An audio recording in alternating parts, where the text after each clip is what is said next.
Bonjour les amis, j'ai envie de vous parler d'un reportage paru chez nos amis de TV Liberté, donc d'un reportage du journaliste David Louis dans une émission qui s'appelle Contre-enquête et dont le titre est Peut-il y avoir un Charlie Kirk français? C'est quelque chose comme ça, hein. Et j'ai envie de vous en parler d'abord parce qu'avec Christine, on y figure. Et puis, j'ai quand même envie d'approfondir cette question, donc suite à la mort de Charlie Kirk, est-ce que les militants dont je fais partie, mais parmi beaucoup d'autres, sont réellement exposés et peut-il y arriver exactement la même chose que ce qui est arrivé à Charlie Kirk? Alors d'abord, il faut savoir que Charlie Kirk était un influenceur américain, conservateur, qui a été assassiné il y a quelques semaines par les gauchistes, donc sur une université, et que lui, profitant un petit peu de la culture américaine plus libérale,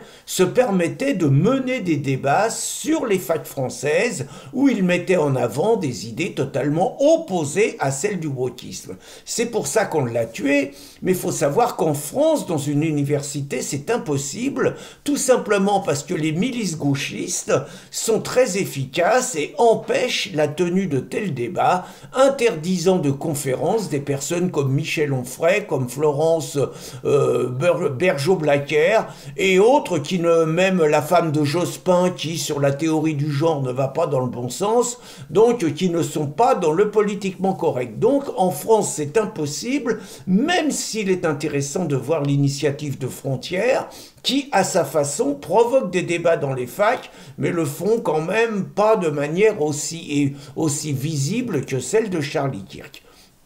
Et donc la question, comme je suis interrogé à plusieurs reprises dans cette émission de 20 minutes, que je vous recommande de voir, vraiment 20 minutes c'est bien et on peut dire beaucoup de choses. La question est, est-ce qu'il y a des risques qu'il y ait un Charlie Kirk en France? Et dans cette émission, je raconte très clairement que non seulement il y a des risques, mais que c'est inévitable. C'est inévitable dans la montée de la violence orchestrée par l'extrême gauche, c'est inévitable qu'il va y avoir des morts. Il y a déjà eu des morts,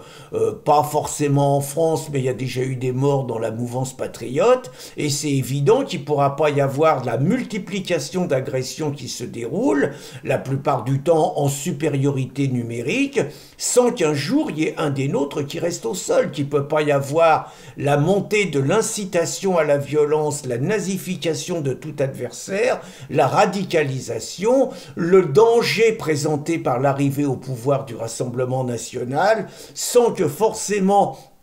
les gens radicalisés, que ce soit des islamistes ou que ce soit des gauchistes, par le discours de la France insoumise, des antifas et des black blocs, ça ne se termine pas naturellement de manière dramatique. Alors moi je pense que c'est inévitable. Par ailleurs, je n'ai pas envie, je n'ai pas une vocation de martyr, je ne veux pas m'accorder une place plus importante que celle que j'ai, je fais partie des gens exposés, mais il y a des gens qui s'exposent beaucoup plus, et je leur rends hommage. Les gens déjà qui se présentent à une élection municipale ou une élection nationale s'exposent encore davantage. Les gens qui distribuent des tracts sur les marchés, ce que moi je ne fais plus, mais qui distribuent des tracts sur les marchés, s'exposent également davantage. Bon, moi c'est vrai que j'ai animé des trucs contre le Covid, j'ai animé des manifestations contre l'invasion migratoire dans nos villages. C'est vrai que ça me fait repérer, c'est vrai que je subis un djihad judiciaire, tout ça n'est pas faux,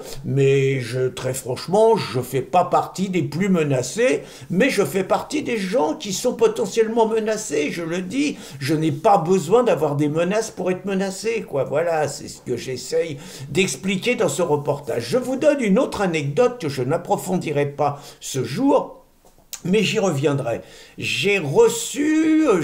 été interviewé pendant 4 ou 5 heures par une équipe, on va dire, d'un grand média bien pensant du service public qui nous est pas favorable du tout. Ça a duré pendant 4-5 heures et parmi les questions, c'était ces gens-là, qui sont des journalistes du service public, m'expliquaient que la France était un pays où des milices nazies, des milices racistes, des milices fascistes passaient leur temps à agresser des gauchistes et des musulmans et qu'il y avait réellement un péril d'extrême droite en France. Je vous promets que c'est ce genre de questions auxquelles j'ai été confronté. Et ce genre de questions auxquelles vous êtes confrontés, l'utilisation des réseaux sociaux par des mecs comme Thomas Porte ou Raphaël Arnaud et toute la clique des Insoumis vous vend une France dans une inversion accusatoire totale où finalement les victimes, c'est-à-dire la mouvance patriote, qui sont les victimes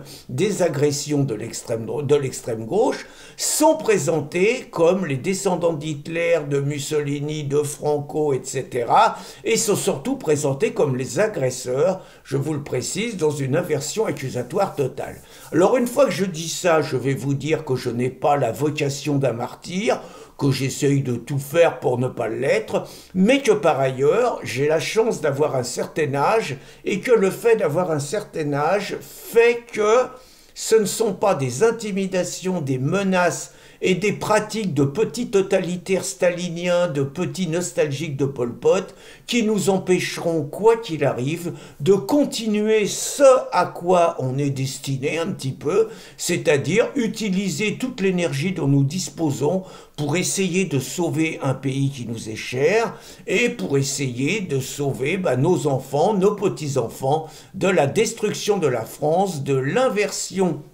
démographique, d'un grand remplacement et d'une islamisation de notre pays qui serait la mort de ce qu'il y a de plus beau dans la culture et l'identité française. Donc nous ne sommes pas des héros, moi je n'aime pas paraître comme ça, nous ne sommes pas des héros, mais nous sommes des gens déterminés, y compris si le prix à payer est élevé. Il n'y a rien qui n'est plus beau que de se battre pour la liberté et son pays. Voilà ce que j'avais envie de partager avec vous ce jour et je vous invite réellement à regarder ce reportage de 20 minutes qui est vraiment exceptionnel. Voilà, je vous souhaite une bonne journée les amis.